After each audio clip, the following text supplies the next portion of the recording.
அதிகபட்சம் 3 மாசம் 3 மாதம் அதிகபட்சம். ஏங்க எத்தனை வருஷம் சொரியாசிஸ் இருந்தாலும் சரி, எப்படிப்பட்ட சொரியாசிஸ் இருந்தாலும் சரி, அது நீங்க எங்க போயிட்டு எவ்வளவு ட்ரீட்மெண்ட் எடுத்திருந்தாலும் சரி, மருந்து மாத்திரை சாப்பிட்டாலும் சரி, சரியாகல சொரிஞ்சு பார்த்தீங்கன்னாக்க எனக்கு மனசு வேதனையா இருக்குது, உடல் வேதனையா இருக்கு, நான் வெளியே போறதுக்கு ரொம்ப சங்கடப்படுறேன், என்னால முடியல. வேலைக்கு இரவு மட்டும் ஒரு வேலைக்கு பசும்பாலில் ஒரு சொட்டு எடுத்தால் போதும். அதாவது சாப்பிட்ட பின்னாடி சாப்பிட்டு உறங்கும் போகும்போது கூட எடுத்துக்கலாம். அவர் இல்லை, ஒரு வேளை ஒரே ஒரு சொட்டு போதும்.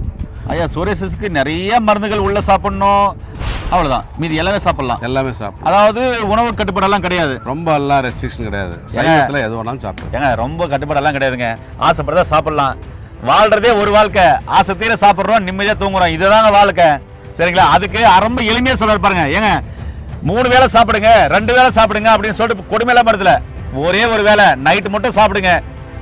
நிறைய பேர் கொடுத்துருக்கோம், எல்லாருமே ஒரு வித்தின் 1 வீக், அதாவது ஒரு வாரத்திலேயே ரிசல்ட் சொல்ல ஆரம்பிச்சிருவாங்க. ஒரே வாரத்தில்? ஆமாம், ஒரே வாரத்தில். என்ன ரிசல்ட் சொல்லுவாங்க? ஐயா நான் ரொம்ப நம்பிச்சலா இருந்தது, சரியாச்சுன்னு சொல்லுவாங்களா? இல்லை அந்த சொரியாசிஸ் தெனவா இருந்துச்சு, 2 மணி 3 மணி கூட அரிச்சிட்டே இருக்கும், தூக்கம் கலைஞ்சிரும் அப்படின்னு, அதெல்லாம் சரியாச்சுன்னு சொல்றாங்களா? வேற என்ன சொல்றாங்க? முதல்ல அந்த அரிப்பு, அந்த ஹிச்சிங் சொல்லுவாங்க, ஹிச்சிங், ஆமா, அது குறைய ஆரம்பிச்சிருக்குன்னு ஒரு 5 நாள் 6வது நாள்ல இருந்தே ஃபோன் பண்ணி சொல்ல ஆரம்பிச்சிருவாங்க. இயற்கையை மருந்து சேனலுடைய மேலும் பல பதிவுகளை தெரிந்து கொள்ள இந்த சேனலை சப்ஸ்கிரைப் செய்யவும், பெல் பட்டனை அழுத்தவும். மேலும் மருத்துவரின் ஆலோசனை பெற இந்த வீடியோவில் உள்ள எண்ணிற்கு தொடர்பு கொள்ளவும். இயற்கை மருந்து என்ற அழகிய குடும்பத்தில் என்னோட கூட சேர்ந்து பயணித்துக் கொண்டிருக்கும் ஏனைய அனைத்துகளுக்கும் உங்கள் அன்பு சௌரனின் நன்றியும் வாழ்த்துதலும். நம்முடைய அருகில் பாரம்பரிய சித்த வைத்தியர் மதிப்புக்குரிய வெங்கடேஷ் ஐயா இருக்காரு. இவர் நிறைய மருந்துகளை பார்த்தீங்கன்னா தயாரித்து மக்களுக்கு கொடுத்துக்கிறதும் சரி, அவங்களை குணப்படுத்துறதும் சரி, ரொம்ப எக்ஸ்பர்ட்னு சொல்லலாம். ஏன்னா மூலிகையிலும் சரி, அதே மாதிரி குரு மருந்துலையும் சரி பூந்து விளையாடக்கூடிய ஒரு அற்புதமான மாமனிதர். இவரை பற்றி முழுமையான தகவல் இந்த வீடியோவில் பார்க்கலாம். தோல் சம்பந்தமான பிரச்சனைக்கு அற்புதமாக ஒரு தகவல் கொடுப்பாரு இந்த சீமாகத்திலிருந்து. அது என்னன்றது இந்த வீடியோ பார்க்கலாம். வாங்க வீடியோக்குள்ள போகலாம். வெங்கடேஷ், வணக்கம். வணக்கம் ஐயா, எப்படி இருக்கீங்க? நல்லா இருக்கேன். நீங்கள் எப்படி இருக்கீங்க? நல்லா இருக்கேன். ரொம்ப நாள் ஆச்சு பார்த்து. ஐயா, உங்களுடைய மருந்துகள் ஒவ்வொன்றும் மிக அற்புதமாக வேலை செய்யுது. இது நான் மக்களுக்கும் நிறைய பேர் கொடுத்து பார்த்துருக்கேன். நிறைய அனுபவமான விஷயங்களையும் அவங்களுடைய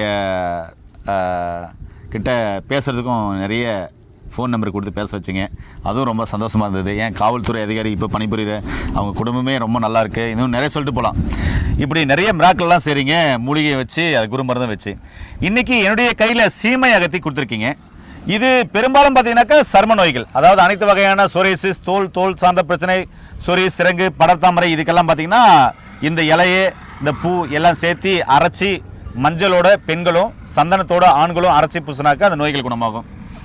நோய் சக்தி அதிகமாகிறதுக்கும் இது கசாயம் வச்சு குடிக்கலாம். இல்லை குடலில் புழுக்கள் இருக்குது அப்படின்னு சொன்னால் இந்த இலையை கசாயம் வச்சு கொடுக்கும்போது அந்த புழுக்கள் வெளியேறும். அதே மாதிரி நிறைய பிரச்சனைகளுக்கு விட்டு காயத்துக்கெல்லாம் கொடுக்கலாம். இப்போ இதில் இருந்து நீங்கள் உங்களுடைய ஸ்டைலில் என்ன மாதிரியான தகவல் மக்களை சொல்ல போகிறீங்க? இது சீமா கத்தி. இது நம்ம தேங்காய் எண்ணெயில் அரைச்சி சொறி, படை, சிரங்குகளுக்கு போட விரைவில் குணம் காணும். இந்த பூ இருக்குது பாருங்க. ஆமாம், இந்த பூ நம்ம கஷாயமாக வச்சு குடித்தோம்னு சொன்னால் நீர் அடைப்பு, சிறுநீரக கோளாறுகளுக்கு சிறுநீரக கோளாறு அருமையாக வேலை செய்யும். இந்த யூடி இன்ஃபெக்ஷனு, ஆமாம், அப்புறமா உடல் சூடுனால சொட்டு மூத்திரம் போகிறது, ஆமாம், இது மாதிரி சின்ன சின்ன பிரச்சனை சரியாக பண்ணுறீங்க. மூத்திரை கிரிசாரம்னு சொல்லுவாங்க. ஆமாம், அதுக்கெல்லாம் நல்ல வேலை செய்யும் இது. அருமை. அதே மாதிரி இந்த இலையை எலுமிச்சம்பழ சாறில் விட்டு அரைச்சி ஆறாத ரணங்களுக்கு, காயங்களுக்கு, அடிபட்ட காயங்கள், ஆறாத ரணங்களுக்கு எலுமிச்சம்பழ சாறில் அரைச்சி போட விரைவில் குணம் காணும். ஐயா, இப்போது இதெல்லாம் மக்களுக்கு பயன்படுத்த முடியல, எனக்கு பல வருடமாக சொரியாசிஸ் இருக்குது, எங்கே போனாலும் குணமாகலை அப்படின்னா உங்ககிட்ட ஒரே ஒரு வேளை மருந்து ஒரு சில நாட்கள் எடுத்தால் போதும், இல்லை ஒரு சில வாரங்கள் எடுத்தால் போதும் அப்படின்னு சொன்னீங்கன்னா அந்த மருந்தை காமிக்க முடியுமா?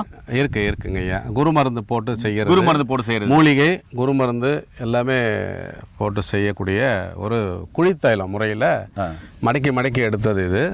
ஐயா, இந்த மருந்து தான் ஒரே ஒரு அதாவது இரவானா ஒரு வேளை ஒரு சொட்டு, இல்லைன்னா அதிகபட்சம் 2 சொட்டுன்னு சொன்னீங்க. ஆமாம். இது 1 மாதம் எடுத்தாவே எப்படிப்பட்ட சொரியாசிஸ்னாலையும் நல்ல குணமாயிருக்குது, நிறைய பேர் குணமாயிருக்குது. இது எப்படி எடுக்கணும்? இதில் என்னென்ன இருக்குது?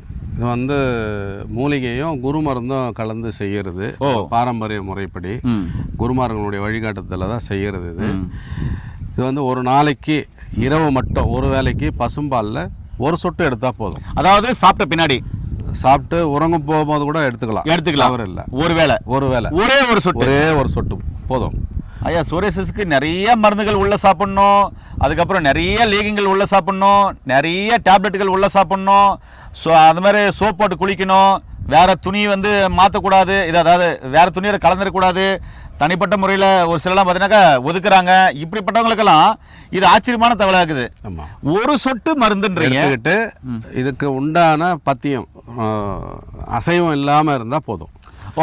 பத்திய முறையிலே அசைவம் தான் சொல்றீங்க? ஆமாம், மீதி மட்டும் வேண்டாம், அசைவம் மட்டும். மீதி பாவக்காய் கத்திரிக்காய் கருவாடு நல்லெண்ணெய் சமையலுக்கு இல்லாமல் வேற எந்த எண்ணெய் வேணாலும் பயன்படுத்திக்கலாம். நல்லெண்ணெய் மட்டும் பயன்படுத்தக்கூடாது. கடுகு தாளிப்புக்கு பதில் சீரகம் போட்டு தாளிச்சுக்கணும், அவ்வளோதான். மீதி எல்லாமே சாப்பிடலாம். அதாவது உணவு கட்டுப்பாடெல்லாம் கிடையாது, ரொம்ப எல்லாம் ரெஸ்ட்ரிக்ஷன் கிடையாது. சைவத்தில் எது வேணாலும் சாப்பிட்டு ரொம்ப கட்டுப்பாடெல்லாம் கிடையாதுங்க. ஆசைப்படுறதா சாப்பிடலாம். வாழ்றதே ஒரு வாழ்க்கை, ஆசை தீர சாப்பிட்றோம், நிம்மதியாக தூங்குறோம், இதுதாங்க வாழ்க்கை. சரிங்களா? அதுக்கு ரொம்ப எளிமையாக சொல்ல பாருங்க. 3 வேளை சாப்பிடுங்க, 2 வேளை சாப்பிடுங்க அப்படின்னு சொல்லிட்டு கொடுமையெல்லாம் படுத்தல. ஒரே ஒரு வேளை நைட்டு மட்டும் சாப்பிடுங்க, ஒரே மாதம் சோரியாசிஸ் காணாமல் போயிடுறாரு. ஐயா, இது எவ்வளோ பேர் கொடுத்துருப்பீங்க? ஏன்னா நிறைய வீடியோ எனக்கு கொடுத்துட்டீங்க. எவ்வளோ பேர் கொடுத்துருப்பீங்க? எவ்வளோ பேர் உங்ககிட்ட நல்லா இருக்கு அப்படின்னு சொல்லியிருக்காங்க? எனக்கு நிறைய பேர் கொடுத்துருக்கோம். எல்லாருமே வந்து ஒரு வித்தின் 1 வீக், அதாவது ஒரு வாரத்திலேயே ரிசல்ட் சொல்ல ஆரம்பிச்சிருவாங்க. ஒரே வாரத்தில்? ஆமாம், ஒரே வாரத்தில். என்ன ரிசல்ட் சொல்லுவாங்க? ஐயா, நான் ரொம்ப நம்பிச்சலா இருந்தது, சரியாச்சுன்னு சொல்லுவாங்களா? இல்லை அந்த சோரியாசிஸ் தினவா இருந்துச்சு, 2 மணி 3 மணி கூட அரிச்சிட்டே இருக்கும், தூக்கம் கலைஞ்சிரும் அப்படின்னு அதெல்லாம் சரியாச்சுன்னு சொல்றாங்களா? வேற என்ன சொல்றாங்க? முதல்ல வந்து அந்த அரிப்பு, அந்த ஹிச்சிங் சொல்லுவாங்க. ஹிச்சிங், ஆமா, அது வந்து குறைய ஆரம்பிச்சிருக்குன்னு ஒரு 5 நாள் 6வது நாள்லேருந்தே ஃபோன் பண்ணி சொல்ல ஆரம்பிச்சிருவாங்க ஃபீட்பேக்கு. அண்ட் தென் வந்து நல்ல நிம்மதியான உறக்கம். ஏன்னா பல வருடம் உறக்கம் வந்து தொலைச்சிருப்பாங்க அவங்க. ஆமாம், அது அந்த உறக்கம் வந்து நல்லா இப்போ நல்லா தூக்கம் வருது அப்படின்வாங்க. மற்றபடி அந்த மனநிலை பாதிக்கப்பட்டு அதுலேருந்து மீண்டும் வர ஆரம்பிச்சிருவோம். இப்போ அதனால சோரியாசிஸ் இருக்கிறதுனால மனநிலையும் பாதிப்பட்டு இருப்பாங்க. ஏன்னா அங்கங்கே அரிச்சு நைட்டு 1 மணி 2 மணி பார்க்காம அரிக்கும், சொரியும், அது தூக்கம் கலையும். இப்படி வெளியே நல்லது கெட்டதில் கலந்துக்கிறது கூட போகிறதுக்கு தயங்குவாங்க அவங்க. தயங்குவாங்க. இப்போ வெளியே வர ஆரம்பிச்சிருக்காங்க. இந்த மருந்து எடுத்த பின்னாடி நல்லா இருக்காங்க.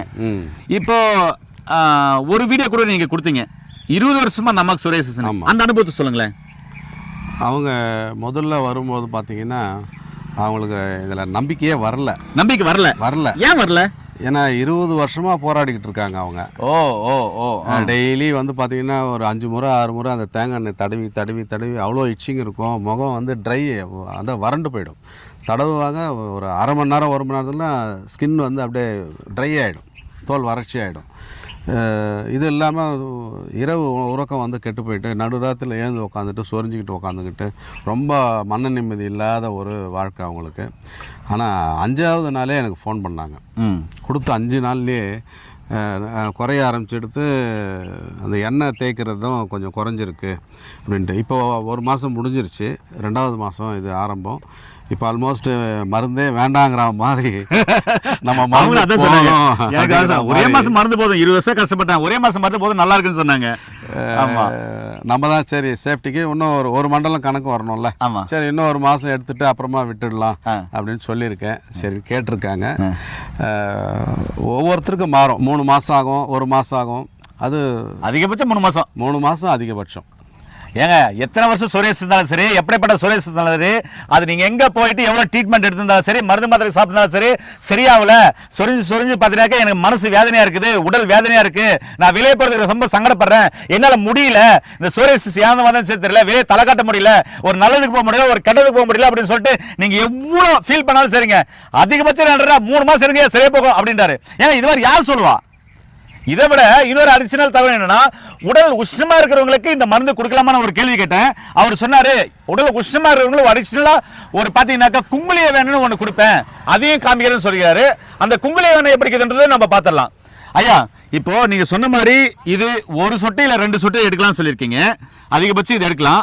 இப்போ உடல் உஷ்ணமா இருக்கிறவங்களுக்கு பாத்தீங்கன்னா ஒரு வெண்ணெய் மட்டும் கொடுக்குறேன்னு நினைக்கிறீங்க. ஆமா, ரொம்ப நிறைய பேர் என்ன 5 மருந்து எடுங்க, 6 மருந்து எடுங்க, 10 மருந்து எடுங்க, மேல ஆயில் பூசுங்கன்னு சொல்லுவாங்க. நீங்க ஒண்ணுமே சொல்ல, உள்ளுக்குள்ள ஒரு சொட்டு எடுங்க, அந்த வெண்ணெயை சாப்பிட்டுவாங்கன்னு சொல்றீங்க. வெண்ணெய் சாப்பிடுறது ரொம்ப ஈஸி தான்.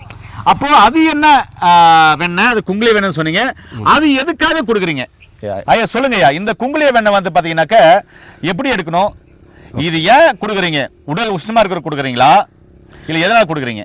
இது உடல் சூட்டுக்கு மட்டும் இல்லை, ம் உடல் சூட்டுனால வரக்கூடிய கருப்பை கட்டிகள் முதற்கொண்டு உள்ள வரக்கூடிய குடற்புண் அல்சர்னு சொல்லுவோம்ல, அல்சருக்கும் கேட்கும், உடல் சூட்டையும் குறைக்கும், வெட்டை நோயை சரி பண்ணும். மேலே வந்து அடிபட்ட காயங்களுக்கு போட்டிங்கன்னா அந்த தழும்பே தெரியாத அளவுக்கு ரணத்தை ஆற்றும். இது அவ்வளோ பெனிஃபிட்ஸ் இருக்குது, பயன்கள் இருக்குது. இதை எப்படி எடுத்துக்கணும்னா அப்படியே எடுக்கக்கூடாது. மதியம் ஒரு வேலைக்கு எடுத்தால் கூட போதும், 1 டீஸ்பூன் ஃபுல்லாக எடுக்கணும். ஆனால் ஒரு கண்டிஷன் என்ன அப்படின்னா, ஏலரிசி பொடியை வந்து பெப்பர் தூவோம்ல அந்த மாதிரி, அந்த ஏலரிசிங்கிறது என்னென்னா ஏலக்காய் உள்ளே இருக்கிற வித்து, அதை வந்து சும்மா ஒரு 25 கிராம் வாங்கி 1 சொட்டு 2 சொட்டு நெய் விட்டு நல்லா வறுத்துருங்க. வறுத்துட்டு மிளகுத்தூள் மாதிரி பொடியாக்கி வச்சுக்கோங்க ஒரு டப்பாவில் போட்டு. இது 1 டீஸ்பூன் எடுக்கிறீங்க, மேலே வந்து அந்த தூளை ஏலரிசி பொடியை மேலே தூவிட்டு, அனுபவம் அதுதான், தூவிட்டு உள்ளுக்கு எடுத்துக்கோங்க. ஒரு நாளைக்கு மதியம் ஒரு வேளைக்கு 1 டீஸ்பூன் எடுத்தால் போதும். ஆமாம். அப்படி இல்லை நான் காலை மாலை தான், மதியம் நான் டியூட்டிக்கு போயிடுவேன் வெளியே அப்படின்னா, காலை மாலைனா அரை ஸ்பூன் 2 வேளைக்கு எடுக்கிற மாதிரி இருந்தால் காலையில் 1/2 ஸ்பூன் ஏலரிசி பொடியோட, இரவு 1/2 ஸ்பூனு ஏலரிசி பொடியோட எடுத்துக்கலாம் உள்ளுக்கு. ஓகே. அப்போ உடல் உஷ்ணமாக இருக்கிறவங்களுக்கு அடிஷனலாக கொடுக்கும்போது அந்த உடல் உஷ்ணம் தணிக்குன்றீங்க. கருப்பை கட்டியும் குறையும். அதே மாதிரி பார்த்தீங்கன்னாக்க அல்சர் உள்ளவங்க எடுத்துக்கலாம், உடல் உஷ்ணமாக இருக்கிறவங்க எடுத்துக்கலாம், பித்தம் அதிகமாக இருக்கிறவங்க எடுக்கலாம், அல்சர் சிவியரா இருக்கிறவங்க எடுக்கலாம். மூலத்துக்கும் பைல் சம்பந்தமான பிரச்சனைகள், அதாவது பித்தத்தினால் ஏற்படக்கூடிய நோய்கள், உடல் உஷ்ணத்தினால் ஏற்படக்கூடிய நோய்களுக்கு ரொம்ப சிறப்பாக வேலை செய்யும். இப்போ ஐயா சொல்லியிருக்காரு, இது எல்லாருக்குமே சோரியாசிஸ் உங்களுக்கு கொடுக்க மாட்டாரு. உடல் உஷ்ணமா இருக்குன்றவங்களுக்கு ஒரு வேலை எடுக்க சொல்றாரு, அவ்வளவுதாங்க. என்னங்க நான் சொல்றது ரொம்ப புரிஞ்சுங்களா? தெளிவாக தான் சொல்லியிருக்கேன்னு நினைக்கிறேன். அதனால இங்க பாருங்க, இனிமே பல வருடம் சோரியாசிஸ் எல்லா இடத்துல போய் குணமாகல, நிறைய மருந்து மாத்திரைகள் சாப்பிட்டாச்சு, ட்ரீட்மெண்ட்டுகள் எடுத்தாச்சு, நான் எங்கேயும் ஹாஸ்பிட்டல் போல, இனிமே எதுவுமே வேண்டாம், ஹாஸ்பிட்டலே வேண்டாம் அப்படின்னு நினைச்சீங்களா? நோயை குணமாகாதுன்னு ஃபீல் பண்றீங்களா? இனி ஃபீலே பண்ண வேண்டாம். அதிகபட்சம் 3 மாசம், குறைஞ்சபட்சம் 1 மாசம், ஒரே வேலை மருந்து, இரவு மட்டும். யாருங்க சொல்லுவா? ரொம்ப உஷ்ணமாகுதுன்னா மதியம் இது 1 ஸ்பூன் மட்டும். யாருங்க சொல்லுவா? இது மாதிரி நிறைய ஃபீட்பேக் வச்சிருக்காரு, நிறைய வீடியோக்கள் போட்டிருக்கோம். அதனால சோரியாசிஸ் உள்ள ஃப்ரெண்ட்ஸ்க்கு எல்லாருக்குமே இந்த வீடியோவை ஷேர் பண்ணி விடுங்க. எல்லாருமே நோய் இல்லாமல் ஆரோக்கியமாக இருக்குன்னு தான் ஐயாவுடைய விருப்பமும் என்னுடைய விருப்பமும். நோய் இல்லாமல் இயற்கையோடு சேர்ந்து வாழ்வோம், ஆரோக்கியமாக இருப்போம். இந்த வீடியோ எல்லாருக்கும் ஷேர் பண்ணுங்க. முடிஞ்ச அளவுக்கு உங்களுக்கு இது மாதிரி பிரச்சனை இருக்குன்னா, உங்கள் ரிலேட்டிவ் இது மாதிரி பிரச்சனை இருக்குன்னா இந்த வீடியோ அவங்களுக்கு குறிப்பாக ஷேர் பண்ணி விடுங்க. அவங்களுக்கு உதவியாக இருக்கும். அவங்கள அந்த நோயிலிருந்து குணப்படுத்தினீங்கன்னா உங்களை அவங்க கடவுள் மாதிரி பார்ப்பாங்க.